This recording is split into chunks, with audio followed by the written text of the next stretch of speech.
Our guest today transformed his international degree into a thriving business in Pune. He was careful on deciding the university with the highest ROI and maximum benefits. He even backed a scholarship. Let's meet Abhijeet Kale, a graduate of University of Hertfordshire, who studied international business. Watch to learn about admissions, the differences between an MBA and an MSc in international business, the types of jobs available in the UK after graduation, and how to make the most of a master's degree from the UK. Let's dive right in.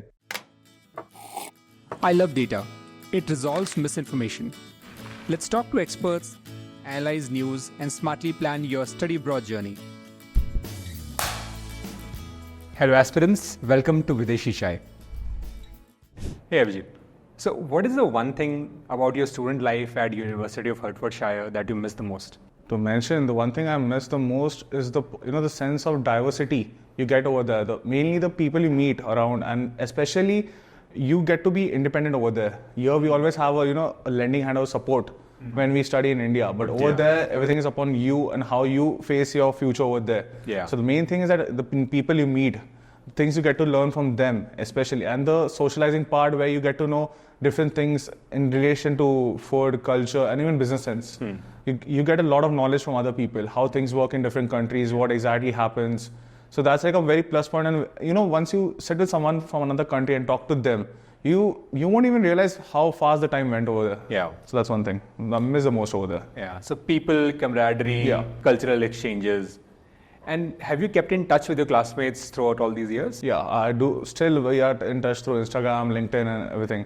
And we also keep in touch on the group we have. So it's not like in this current situation, everyone is in touch with everyone. So that's not a big issue over there now. Yeah, for sure. Yeah, the digital proliferation has reduced the physical divides a lot. So Abhijeet, we hear that network that you make in your grad school helps a lot in your future career. So you have started a business and you've grown that business. So has the network that you developed over there helped you in getting more customers, getting clients, or in any other way in sort of thinking better about the business? See, if you're talking like which industry I am in, events, it does help a lot, because the thing is that when I was there, I made a connection with a lot of my peers or the seniors who are now working in the event industry in UK, and helped me a lot in gaining the knowledge how to market. So because earlier in India, you say, marketing was on not that level. But now recent years, post-COVID, we can see digitalization, Facebook ads, Instagram ads has increased a lot. Yeah. And the thing, I learned all these things when I was in UK.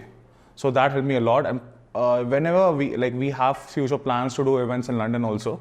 So that thing is helping me currently, because we were planning for this summer itself, but then we were too occupied in our projects in India only, so that's why I didn't go. But we are planning for hopefully next summer to do a show or two in London itself. That's very cool. Yeah. Right. So for the benefit of our viewers, could you take a minute to introduce yourself, a little bit about your background as well, and what kind of events company are you currently running? So basically, I finished my graduation from Pune, from Modern College in Business Administration, and I did Masters in International Business from Hertfordshire.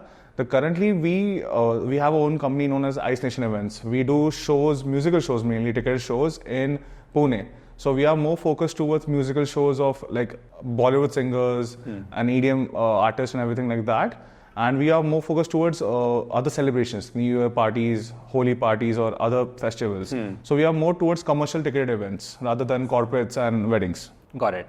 What would be some of the big names that you work with? So recently, we worked with Darshan Rawal.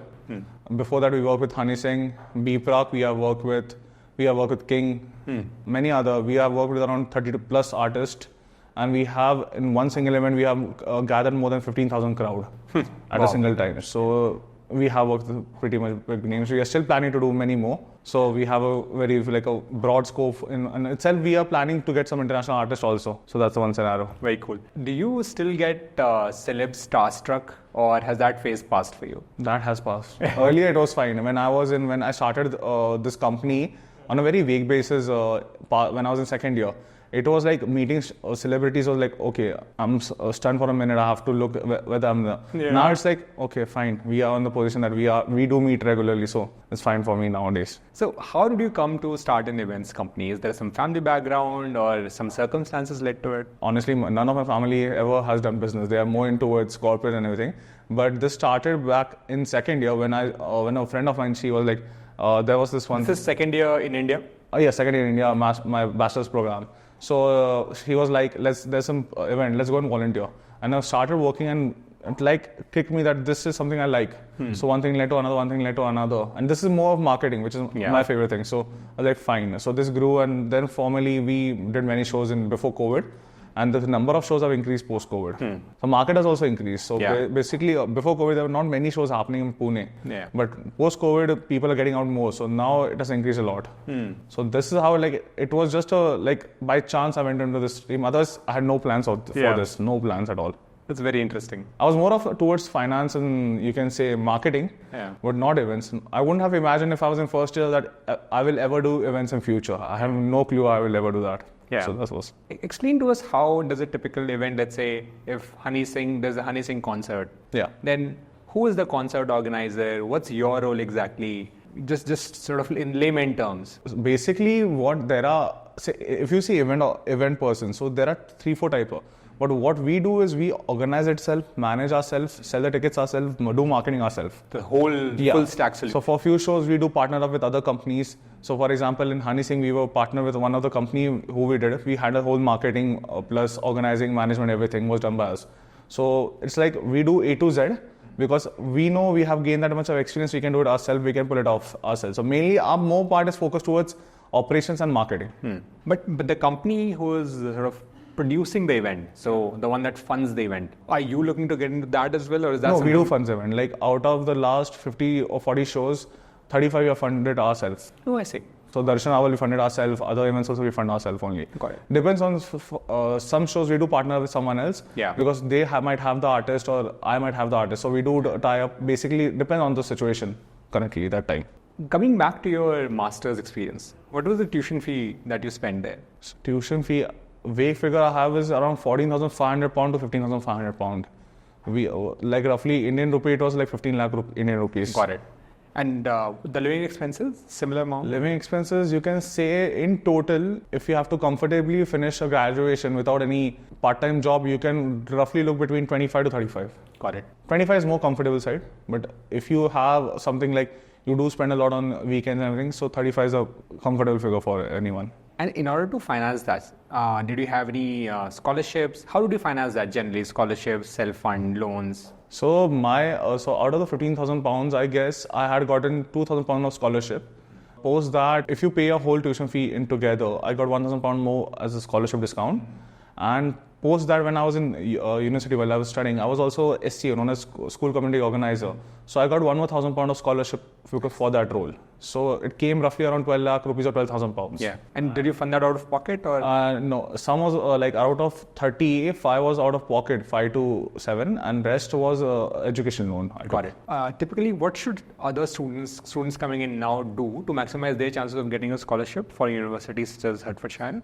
Depends. Scholarship mainly depends on your profile. So where you have studied from, what course you're looking at. Because there are many courses which are not that open in the sense, how should I frame it? Like they are not that much of intake students. It's recently growing up. So those courses have more scholarship allotted to them. It depends on the government how much scholarship they're allotting to the university, and then university henceforth how much they're allotting to that particular courses. So it totally depends on this. But if you're looking at a business, so if you have a good profile, you have a work experience, they'll definitely give you a scholarship. Got it. So the takeaway for viewers would be to do a bit more research into the programs, whether they're providing scholarships, and what would be a good source to understand? So every university page has, so basically all the university pages in UK, what I have seen notice is that they have a lot of pages inside of them. So you have to keep on studying the website, see what scholarships are available. If you don't have a chance in those scholarships, you can also go for scholarships which are funded from India itself. So if you belong to a particular community, or if you belong to a particular, you say, how to frame it, you have scholarship available if you're under the below poverty line. If your score are good, you can apply to government grants also from India if you're going abroad. There are private grants also. For example, which I checked was one of them was Aga Khan grant, which you can apply for. And even they have sports grants also which are available, and even the university offers. So if you are a good athlete back in India, and if you apply to a university which has their own football teams or cricket teams, so there might be chances that you might get a scholarship for that particular reason also. So besides the University of Hertfordshire, what are some of the good colleges, universities for a Masters in International Business in the UK? Kingston is one of the one. Bristol is there. So depends on. So what I saw basically, there are two types of universities. One is, you can say, Ivy League universities, which you have 90 plus only, then only you're going to get a good, gonna get admission. And the rest are more towards modern technology university, like modern universities, which you can apply and get. So Bristol is there, Kingston is there, West London is there. You have Leeds. Yeah. You have Edinburgh. You have Manchester. So these are the universities where you can apply for this. Got it. And besides this university, which other admits did you receive and what made you shortlist Hertfordshire? Besides Hertfordshire, I applied to NTU, Nottingham Trent University. I applied to West London. I applied to more 2 or 3 universities. But the main reason I was looking, like if I had to choose a university, the main was where exactly it is. Because London is the center for all the business activities and marketing activities. So staying in London is very expensive, to be honest. So Hertfordshire, what made Hertfordshire stand out is that if I have to go from Hatfield, where Hertfordshire is located, I have to go from there to London is just 22 minutes of a train ride. So I can stay in Hatfield, I can study in Hatfield, and if I have any networking events or job opportunities, I can easily travel to London. And it won't be heavy on my pocket also.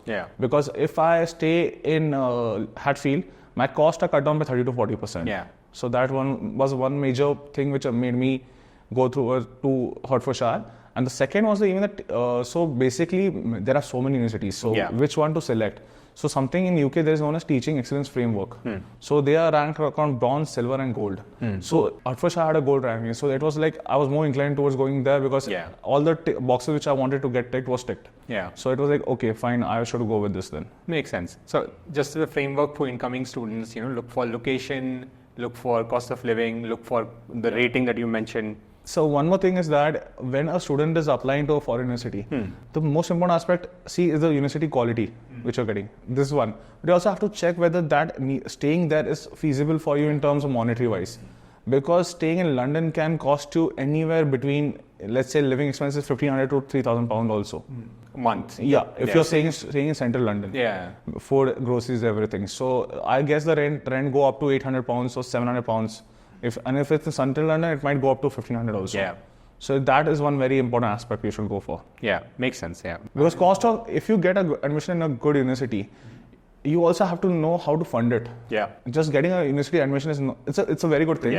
But you also have to know what background you come from and how you have to apply for the funding. Because education loan, some companies won't give that much amount. So that one important aspect is that. Makes sense. It's a balance of both the cost part and the benefit part. On the benefit aspect, you have to look at quality of education, location, the course that you're applying to. It's a framework combined. You have to do a lot of study. To be honest, it's more difficult than applying for a job or somewhere. Because, job you can change and there is not a lot invested. But here, choosing a right university is very important because you're investing your time, money and everything. So if the university, for example, is not good, you might lose a lot also. So that's one important aspect. And it's difficult to switch midway through the program, I'm assuming. So if you are from India, it's not even just difficult. It's impossible. It's impossible because there are options to switch. But coming from India, we don't know the options available there because we have to go through a lot of research. We have to go and meet people. And in your university also, and the one you want to change to also, because both the subjects have to also match. I had a friend. She wanted to change the university from one to another, but the subjects weren't matching. So that also is one very important aspect while changing the university. So Abhijeet, which exams did you take? And tell us just generally about the application process, exams, what was the process like? So if you're applying to any university in UK, it mainly depends on two things. Your marks, which you get in your bachelor's, and secondly, the English level of efficiency you have. So mainly what many students in university have is that you have to go through IELTS or any other subscribe exams. So for me, I don't need to give exam because there are some universities which offer a waiver program. So if you have, for example, a certain percentage from a certain board in India at your 12th level, so you are waived off from giving the English exam. So I didn't have to give any. But if you come from if your English is weak, I do suggest going for IELTS and coaching. That's most important part over there. Because even after, if I've studied in a convent school, but the issue over there is that their English and our English vary a lot. So, for example, if I'm talking to someone who doesn't know that good level of English in India, it will be very, very difficult back in UK. So that's one important part over there. And in a sense, given that the undergrad marks are such a big part of their decision-making process, in a sense, the application process starts maybe sometime in the bachelor's when students are studying in India, if you know what your plan is, you might as well apply yourself and get better grades during undergrad. Is that an advice you would give? So marks are very important. That's one thing I won't dispute on. Another thing is even if you have bad marks and you are able to explain in a SOP, statement of purpose, what situation was there, it might help you a lot. Yeah. For example, you have a particular university you want to apply and they have this set amount of score you have to achieve to apply. But you can still apply, explain it in your SOP and they might give you admission because SOPs are very important. It explains them the whole scenario, your whole profile, it gives an complete outlook of what you are. So that helps a lot. Right. And you mentioned work experience earlier. What kind of importance does that play? Relevant work experience. What I have seen is work experience matters a lot when you're applying for MBA. So certain universities in the UK, I've seen there are two types of MBA. One is the fresher MBA and one is the proper MBA.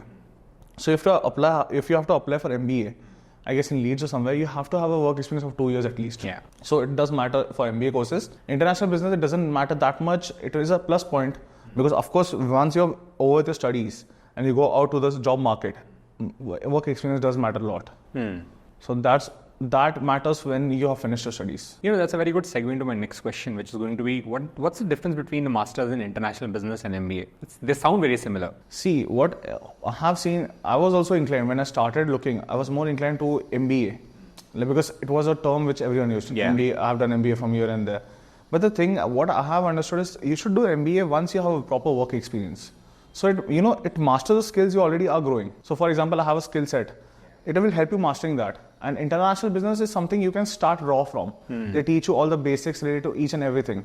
And masters in international business, what I have seen is that they cover finance, they cover marketing, they cover economics and all other aspects, operations, everything, supply chain logistics and everything. So it gives me a whole outlook. So if someone is confused, what should I do? They want to do something related to business, but what exactly? Yeah. So international business will, once I start all my programs, it may help me to decide what exactly towards I have to go, like marketing, operations, supply chain, logistics, or finance. So that's one thing which I think international business has a plus point for. MBA is like, if for example you're a person who have a work experience in a bank for 2 or 3 years, at a manager level, you go for MBA in finance. It will be brushing off the curves and everything perfectly. So it's like adding to your work experience.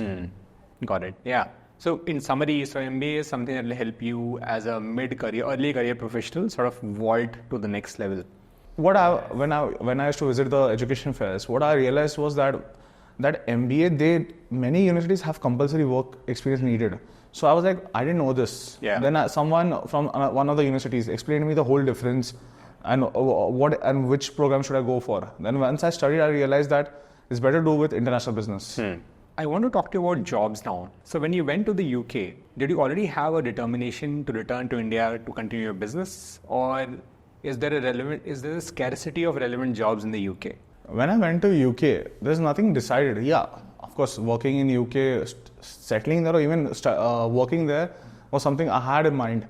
But it's like once you start doing your education and you get the maturity level, I think so. Post second semester, when you're doing a final thesis or something, you realize what you should do. Yeah. And there's nothing as scarcity of jobs. Jobs are there. Yeah. But the level of experience they need matters, many people apply. But the thing which determines you whether you'll get it or not is your skill set, your profile, and the networking you have. Yeah. So that's one important part for anyone who want to apply. Yeah, makes sense. And amongst your friends and classmates that you saw achieve the kind of, or were placed in the kind of companies that they had intended, what were some of the things that they did compared to others who didn't, and kind of becomes a lesson for our viewers? So what I have seen, like when we all finished our courses, many were not getting placed easily because there are a lot of people applying. But if you brush off your skills, do courses, certificates or programs, if you're talking about finance or marketing, you can do Google ad programs or courses from Google. You can also go for Coursera or something like that. It will help. And of course, in business, the main thing is you have to have networking. So once you have connections with the right people, they might help you to refer to a good job or what exactly you need to apply for that job. The jobs are there, but things like their expectation and your expectations are two different river ends. So you should know you should do to cross it and make sure you are at least eligible for that position. And what's a good time to start networking? Because is any time too early to start networking, or can you start from, let's say, you can just whenever you just land, you can just start working. The main important thing I've seen in UK, you have to build your LinkedIn profile very well. Yeah. And mainly you have to have everything in perspective. Like once you apply for any position, people will check your LinkedIn. They'll go through your LinkedIn. They'll see what skill set you have. So basically, it is a whole you in a short form for a person who's recruiting you to see what exactly you are. Yeah. So LinkedIn skill set is very important, and how to add more points to your LinkedIn profile by doing this or XYZ course. So that's very important. You mentioned you were part of one of the events committees in the college in University of Hertfordshire. Yeah, so basically when I went, it was basically COVID time. Yeah. So starting 3 months, we anyway had to stay home indoor. We had a hybrid type of education. But post that, when our second semester started, we got more involved towards the student union. So every university in UK has student union which is independent from the university. So it's not related to university, but it's an independent body which is there to welfare for students and to keep students engaged. So I got involved with the business society, Indian society, and other societies, which helped me get more knowledge, work in coordination with the university, and it helped me a lot. So it was because of that my time went very easy over there. So that was a very important part. Got it. Obviously, that helped you not only gain more experience, stay busy, but also reduce your cost because of the $1,000 scholarship. Did you also pursue any part-time jobs, or was there no time for that? And what is the part-time job situation like for incoming students?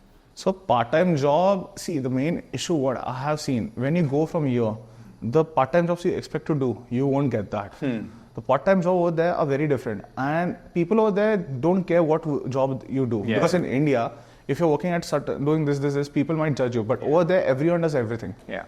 So even if you're a manager at a McDonald's or any other food outlet, even you have to do everything. Yeah. So I did work over there. I was working in a nightclub for 2 months.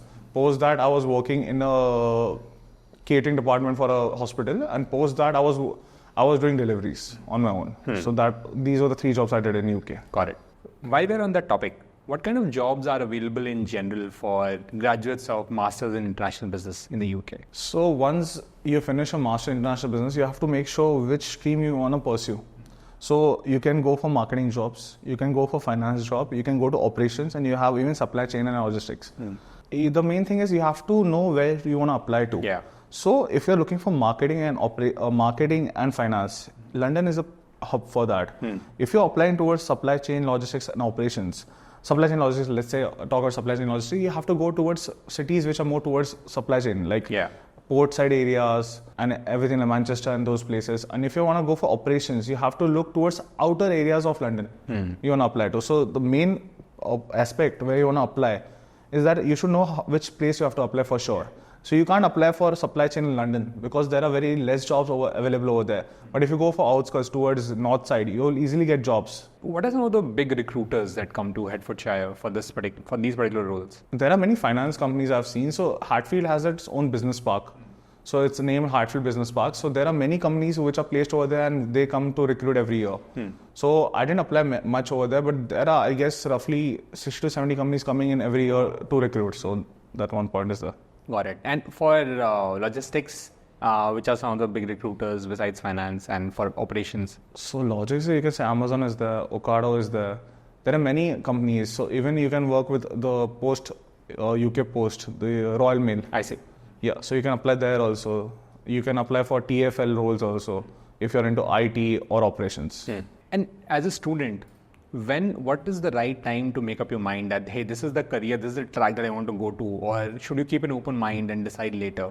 I guess open mind is very important, because if you don't get that, it might demotivate you.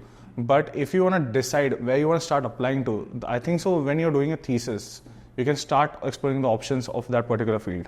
That will at least help you stay focused, put your efforts in one direction, and be ready for backup plan. You should apply to all jobs, because the thing is that what I have seen, you flip 10 jobs, then you might get called to 1 or 2. Yeah. So that's important. You should apply to all, but you should have your focus more. Like for example, you're making 10 applications. Yeah. 3 to 4 should be more centric towards the one you want to go towards, like a finance or marketing or operation, whatever you are choosing for that. Yeah, but like you mentioned earlier, right? So that you have to build up your profile in addition to the course that you've pursued through additional online courses, or maybe doing some part-time work, or maybe doing some freelance work. And all of this can only be done for a particular track, right? If you spray and pray, then you don't know what you're getting into. So that is what my question was more about. That. So when you're doing a thesis, you have lots of time available because you don't do jobs. Many people don't do job when they're working on thesis. Yeah. So you have a lot of free time. So thesis time frame is like you get 2 or 3 months to do your thesis. So that time will be right to do those courses. Yeah. So that time you can decide, if for example, I'm doing my thesis in the morning. In the evening, I can easily sit, have a sip of coffee and just apply to see what everything is needed. Yeah. Which course should I do? So thesis is the right time, I think. So, and you should focus towards your career in future. Do you have any particular advice for students who are applying to UK in general, and then to students who are applying for masters in international business in particular? The main advice which I will suggest is that don't be focused. The plan might change. So, for example, when I went to UK, I had like, I will do this, then this, then this, then this. Yeah. But when you go there and when your mind opens up, the opportunities over there, the maturity level you get, the skill set you learn, your plans will change for sure. For example, if someone says that I've come here by deciding this, that's a lie. Because the thing is that people do change over there because opportunities explore. For example, I'm going towards finance, towards banking. But for example, I see that I'm more towards the risk analyst. So I might change my profile, I might apply there. Yeah. So don't make a plan that I will follow this. Keep an open mind when you come here, then decide what you should go forward with. And the thing is, the main important thing is that don't come here thinking that it's very easy to get jobs. You have to, work it out. You have to apply here and there. You have to face some failures, setbacks. But that shouldn't be demotivating you. Because I have a friend, he was applying for like 7 to 8 months. He didn't get a job. But in the end, he got a very good job. So the thing is that it might come anytime, luck might kick in or your hard work might kick in at any time of the whole period when you're applying to. That's a very good lesson on dealing with hardships. And, you mentioned that part of your stay in the UK was during the COVID period. That's a hardship. How did you personally deal with that? What was your experience on that? See, when many Indian parents send the students, they expect that they will work part-time. But that phase of COVID, there's nothing open. So even I worked in the healthcare sector. Luckily, I got a job over there, but there weren't many jobs available that time. So you have to have backup for everything. Like for example, then many people come to UK deciding that I'll start working from day one and I'll earn my future tuition fee or something. But that's not possible. You never know what might happen. So it's better to have a backup ready for everything. Yeah, that's something that we discuss often with our students. That often when determining the loan amount, build a buffer. So a lot of times, exactly as you said, students have a very shoestring budget. Yeah. And that kind of can come back to bite. Is that something you'd agree with? My point is, what I'll suggest is that, for example, your tuition fee is 15,000. Yeah. And what UK government suggests that you should have 9 months of funding backup ready. I suggest make sure you have 12 months. Yeah. Because you never know what emergency might come in. Yeah. See, there are many things. For example, I brought a car over there because I had a driving license of India which works over there for 1 year. But for example, I broke a signal or I might park in wrongly and the fine over there is hefty. So that is coming straight out of my pocket. That's something which I didn't plan in my budget while I was sitting in India. So anything like this might come up. For example, you have a medical emergency or you wanna, for example, see what I have seen is that in India, our healthcare system is very good. Yeah. So if something emergency comes up, you can just go straight to a doctor. But over there, there's something called a waiting period. So yeah, but we staying in India don't have that much of patience to wait something. So people are like, let's go to private doctor. Private doctor cost over there £500. Like for one consultation, it's around 50,000 Indian rupees. So, always have backup ready and don't overspend. Like for example, you have a set budget. Like for example, groceries are this much. My extra cost might going out miss this much. Don't overspend on that unless until you're sure that you might cover it up in future by working it out. Yeah. And always my point is that if you are searching for a job, part-time job, keep your mind open. Just don't apply to this sector because you want to work here only or you can't work somewhere else. You don't want to work somewhere else. You have to apply everywhere. Yeah, makes sense. And the thing is that there are so many students coming up there are limited jobs available in each city. And you can't blame them because UK government suggests that you should have backup funds ready. 9 months. Many people what I have seen is that they come with backup funds, but they spend it in 1 or 2 months only, in the starting 1 or 2 months, because UK is expensive. When we go to a new country, we are like, let's go here, let's go there, let's see Scotland, let's see somewhere. Money is washed away. So be controlled. Once you start earning, there are many opportunities you can go around. So that's one point. That's a very good advice. Be budget oriented, especially in your initial years. So have a buffer. Yeah, makes sense. Yeah, Abhijeet, this was a fantastic session. I think for all the viewers planning a study education in the UK, there's going to be a mountain of information and advice. We really appreciate you taking the time and wish you all the best for growth in your events business. That's all. Thank you. If you have any questions, share them with me in the comments. For next week, we have another interesting alumni profile lined up for you. Stay tuned and hit that bell icon to get notified. Stay informed, stay inspired.